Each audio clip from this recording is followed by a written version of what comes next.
Hi everybody, I'm Eric Bolden, and this is improvisation video number 7. It's September the 30th, 2013. Go A's! Yeah, we're in the playoffs. Alright, so this is all about rhythm changes, as we call them, and you can download the files that go with this. So there's charts for treble and bass clef. So it doesn't, everything's in 12 keys, so it doesn't really matter what key your instrument's in, so just get the clef right and you're in business.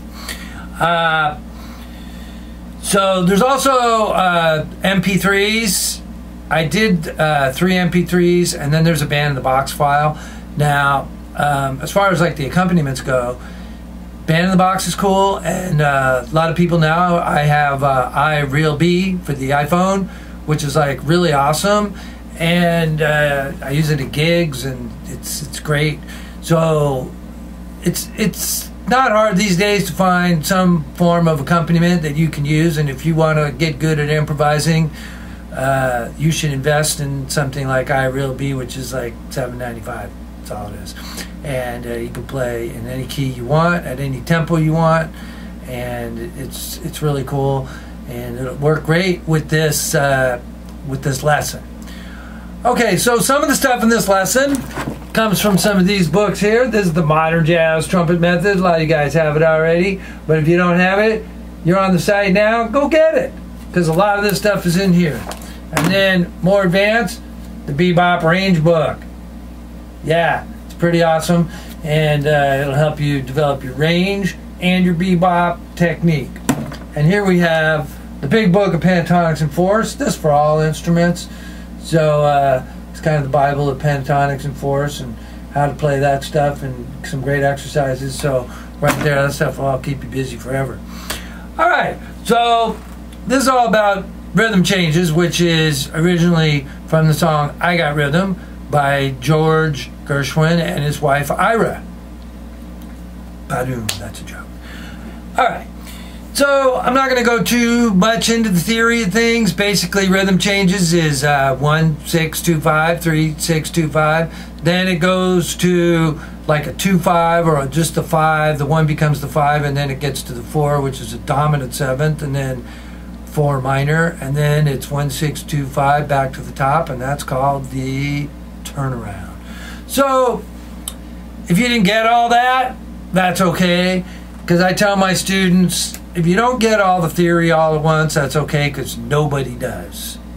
Well, except maybe me and Winton. Nah, one of us didn't get it. So, you don't get all the theory at once, that's okay. Rhythm changes is not hard.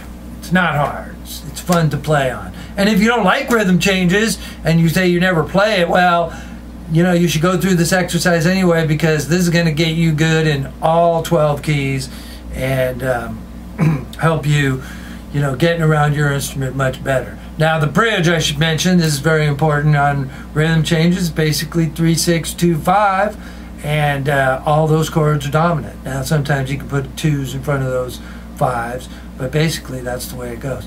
Now there's many variations on rhythm changes. Every tune has a little variation, including the one you're about to play. They're all a little bit different. So on the second day, I put in some tritone substitutions and stuff, so it kind of makes this nice descending thing. It's fun to play through. As far as the etude, what it is just the same thing in 12 keys. It lays really nicely on the trumpet. So what you want to do is you want to play it slowly the first time through. Learn it without the accompaniment. Then put on the accompaniment. Now my 3 tempos that I give you on the MP3s are like 120 something. There's 3, a slow tempo, a medium tempo, and a fast tempo. So, you know, you got to adjust your tempos accordingly. But start slowly, learn it, do some improvising, then come back, speed it up, and then, you know, try to add another key. And, you know, over a week, if you can get through all your keys, you're doing pretty good. And, all right, so in some of my other videos, I talked about 3 essential jazz forms. We covered some blues, some modal, and then there's diatonic progressions like that are found in standards, and I Got Rhythm would fall under diatonic progressions, okay? You know, the 1-6-2-5 is probably the most used progression of all time. Did George Gershwin invent it? I don't know. Probably not. But he did come up with rhythm changes, and you know, a million jazz tunes have been written on rhythm changes.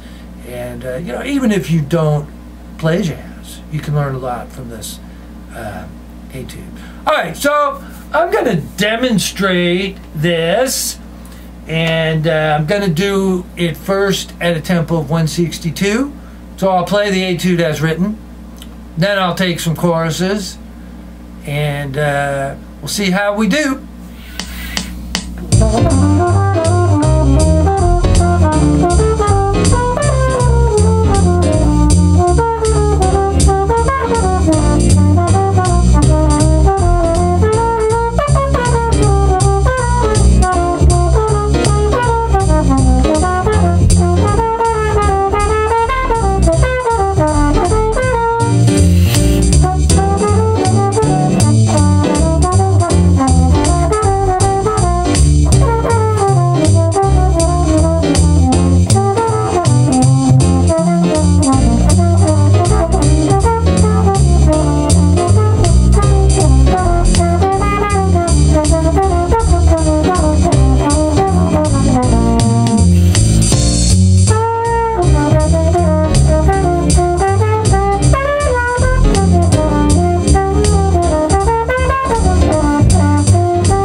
So that's me playing a flugelhorn. And now we'll speed up a little bit. This is now at 120. Pardon me, 220. And a little faster. Yeah, a lot faster. All right, here we go.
That's in the key of concert B flat, which is probably a good place to start because that's the most common key for rhythm changes, because that's the key that horn players love, and it puts us in C, at least on the trumpet and tenor.